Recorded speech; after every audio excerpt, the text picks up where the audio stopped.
Hello everyone, hope you all are doing well today. Our today's topic is chapter 17 of BNS जो कि deal करता है property against offences against property से।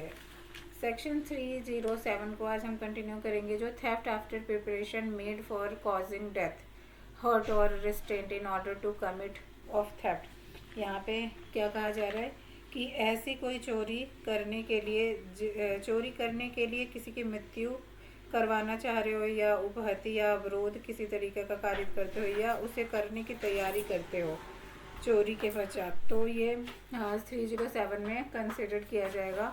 इसमें कहा जा रहा है कि whoever commits theft having made preparation for causing death or hurt or restraint or fear of death or hurt or restraint to any person in order to committing a such theft or in order to the effecting of his escape after the committing of a such theft or in order to the retaining of property taken by such theft shall be punished with rigorous imprisonment for a term which may extend to 10 years and shall also be liable to fine। यहाँ पे simple बताया जा रहा है कि जो कोई चोरी करने के लिए या चोरी करने के पश्चात निकल भागने के लिए या चोरी द्वारा की ली गई संपत्ति को रखने के लिए किसी व्यक्ति की मृत्यु कारित करेगा या उसको उपहति पहुंचाएगा किसी फॉर्म में, उसके रास्ते में अवरोध करेगा जिससे कि उसकी संपत्ति और लाइफ को डेंजर हो सकती है, वह और या ऐसे करेगा या करने की तैयारी करेगा तो वह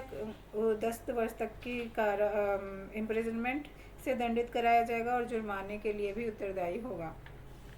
हमारे पास इलिस्ट्रेशंस हैं। फर्स्ट इलिस्ट्रेशन कहता है A commit theft on property in जेड्स पोजेशन। ए जो है उसने कमिट किया चोरी जेड के पोजेशन में जो प्रॉपर्टी थी उसकी। And while committing this theft, जब वो ये कमिट कर रहा था चोरी, he has a loaded pistol under his garments, और उसने एक लोडेड पिस्टल अपने कपड़ों में छुपा रखा था। Having provided this pistol for the purpose of hurting Z in case should resist, और उसने इस मनसा से रखी थी वो पिस्टल अपने कपड़ों में ताकि अगर जेड कोई हरकत करे, किसी तरीके का रिसिस्ट करे, किसी तरीके की मतलब उसको उसके काम में हेल्पफुल अपना नेचर ना रखे तो उसको उस टाइम यूज़ करेगा उस पिस्टल को। A has committed the offence defined in this section, तो ये सब माना जाएगा कि ए ने यहाँ पे जेड को से थेफ्ट कमिट करने के लिए 30 जो किया है तो 307 में फॉल करेगा।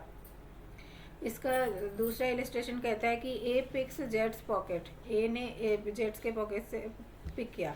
Having posted सर्वल of his companies near him, और उसके in order that they may restrain Z if Z should perceive what is passing and should resist or should attempt to apprehend A has committed the offense defined in this section।